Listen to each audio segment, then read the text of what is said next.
নমস্কার বন্ধুরা, অঙ্কিতা রান্নাঘরে আবারও সবাইকে স্বাগত জানাচ্ছি। আজকে বানাবো একটা বড়ার রেসিপি। পাট শাকের ডাল বা পাট শাকের ঝোল আমরা অনেকেই খেয়ে থাকি।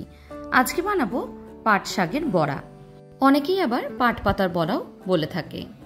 পাট পাতার বড়া বানানোর জন্য প্রথমে নিয়ে নিচ্ছে এখানে বেসন। বেসনের সাথে আপনারা চালগুঁড়িও ব্যবহার করতে পারেন, তবে চালগুঁড়ি না দিলেও কিন্তু কোনো অসুবিধা নেই। বেসনের মধ্যে এবার কিছু দেব গুঁড়ো মশলা। এখানে লাগবে হলুদ গুঁড়ো, লাল লঙ্কার গুঁড়ো, আর লাগবে জিরের গুঁড়ো। একই সঙ্গে দিয়ে দিচ্ছি কুচিয়ে নেওয়া লঙ্কা, আর তারপর দিয়ে দেব এখানে পরিমাণ মতো নুন। এবার সমস্ত গুঁড়ো মশলাগুলোকে ভালো করে আগে বেসনের সাথে মিশিয়ে নেব, যাতে এক জায়গায় না মশলাটা মিলে থাকে।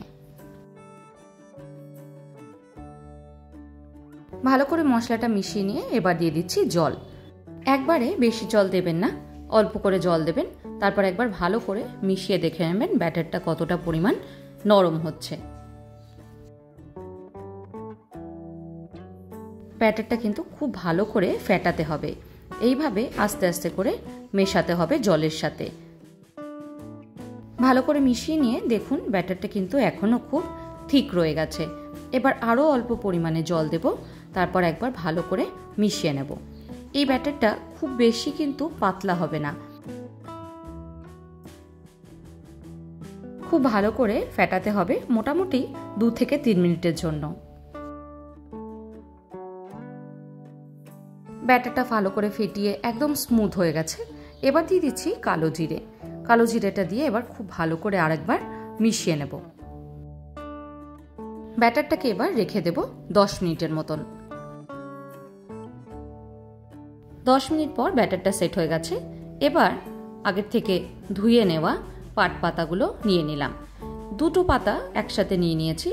এবার এইভাবে উল্টে পাল্টে সমস্ত বেসনটা পাতার মধ্যে ভালো করে মাখিয়ে নিতে হবে।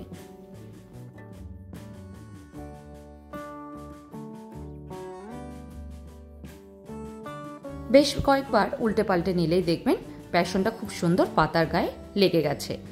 এবার অন্যদিকে তেল গরম করে নিয়েছি। এখানে দিয়েছি সর্ষের তেল। সর্ষের তেলে এই বড়াটা কিন্তু সব থেকে বেশি ভালো লাগে। এবার একটা বড়া দিয়ে দিলাম। একইভাবে আমি অন্য বড়াটাও তৈরি করে সেই বড়াটাও তেলের মধ্যে দিয়ে দিচ্ছি। একসাথে খুব বেশি বড়া দিতে যাবেন না, তাহলে কিন্তু একটার সাথে একটা লেগে যেতে পারে।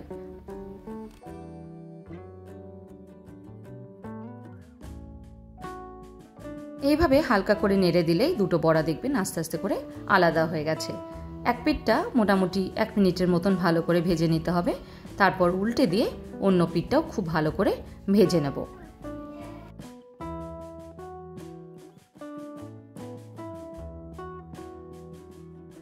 গ্যাসের ফ্লেমটাকে কিন্তু হাইতে করবেন না। সবসময় বড়া ভাজার সময় গ্যাসের ফ্লেমটাকে লো টু মিডিয়ামে রেখে তারপরেই বড়াটা ভাজবেন, তাহলে ভেতর বাইরে দুটোই খুব ভালো করে ভাজা হয়।